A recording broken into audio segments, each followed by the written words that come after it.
So, what if the next major war in the Middle East wasn't some short, decisive conflict, but a really drawn-out catastrophe? Well, today we're going to dive into one analyst's pretty grim forecast of what exactly that would mean, for everything from oil prices and regional stability to, you guessed it, the entire global economy. Okay, so this right here, this is the core of the whole prediction. We're not talking about a quick fight. We're talking about a grinding war of attrition. A lot like what we've seen happen in Ukraine, where nobody can really land that knockout punch. And the consequences? Well, the source is pretty clear on this. They would literally ripple across the entire globe. So the real danger here, at least according to this forecast, isn't just the war itself. Nope. It's how easily it could just spiral out of control. We're talking about a situation that could pull in other nations, one after another, in this really dangerous chain reaction. So how would that happen? Well, here's the predicted domino effect.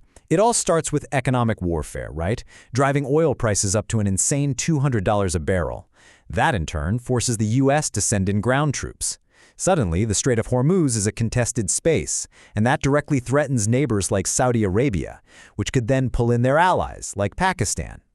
It's like the source says, once you start a war, it kind of takes on a life of its own.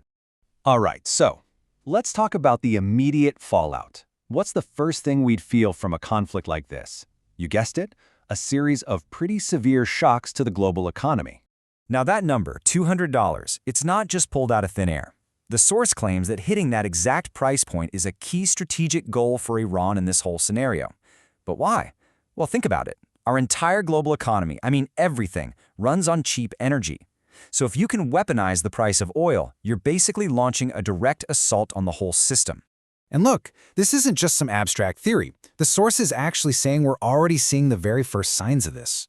We're talking widespread flight cancellations, real fuel shortages popping up in Southeast Asia, and even warnings that widespread food rationing could be just a few months down the road.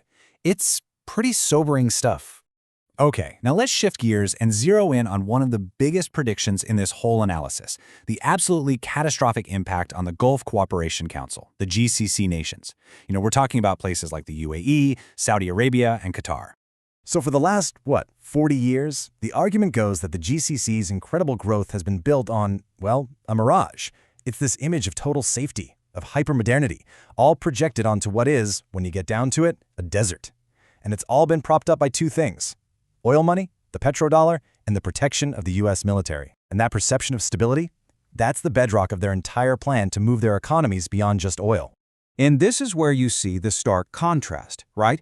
You have the mirage on one hand, this safe, cosmopolitan tax haven, a modern growing metropolis. But then you get the reality check. That glossy image, the one of a place like Dubai, the source says it's been shattered by just a few drone strikes.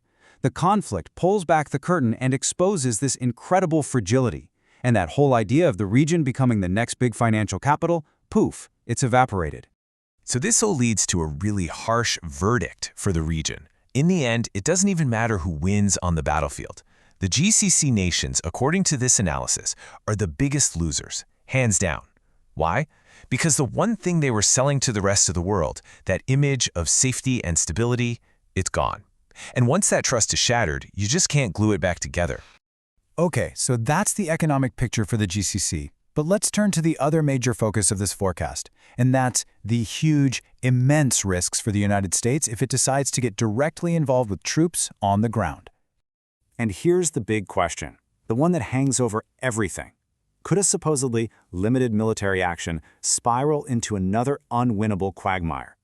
We're talking about mission creep. The source makes a direct comparison to the Vietnam War, a conflict that started out small and specific and then just ballooned into a total catastrophe. And the source lays out this chillingly plausible path for how that could happen. Look, it starts small. Step 1, U.S. Marines take an Iranian oil island. A quick, symbolic win. But then step 2, you can't hold that island unless you also take the nearby coast to stop attacks. Okay, so now you have the coast. But then step 3, you can't secure the coast without taking the mountains right behind it. And just like that, step 4, your small mission has ballooned into a full-scale quagmire, a massive ground war with hundreds of thousands of troops. But here's what's really fascinating. The claim is that none of this would be a surprise to the Pentagon. The source alleges that the Pentagon has run this exact scenario in war games over and over, and the U.S. loses. The reason they give? The U.S. military is described as being too bulky, built for a big conventional war. Meanwhile, Iran has apparently spent 2 decades becoming a nimble adversary, ready to use guerrilla tactics, drones, all those asymmetric strategies.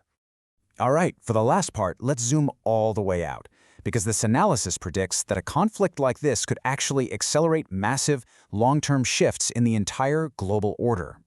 And this could bring a really fundamental change to how we all live. The argument is that the end of cheap energy would speed up this huge trend of deindustrialization. I mean, just think about it for a second. Our giant cities, they only work because we can ship in cheap energy and cheap food from all over the globe. If that access is gone, the entire model, it just breaks. The way we live in modern cities just becomes unsustainable.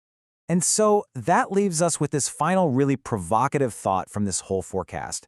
If the global system that we all know gets fundamentally broken by a conflict like this, what rises from the ashes? Who are the new winners? Who are the new losers? And what kind of new reality will we all have to adapt to?